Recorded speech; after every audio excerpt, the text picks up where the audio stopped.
Welcome to 123 Classroom. Today we're learning about sound. Sound. Sound occurs when an object vibrates.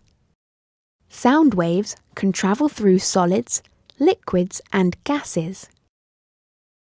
Sound waves are characterized by frequency.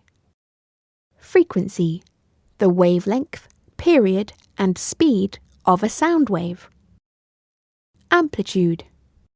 Amplitude, the intensity of a sound wave. We hear sounds when sound waves are transmitted to our ears, converted into nerve impulses, and interpreted by our brain. Did you know? Sound cannot travel through a vacuum or in outer space.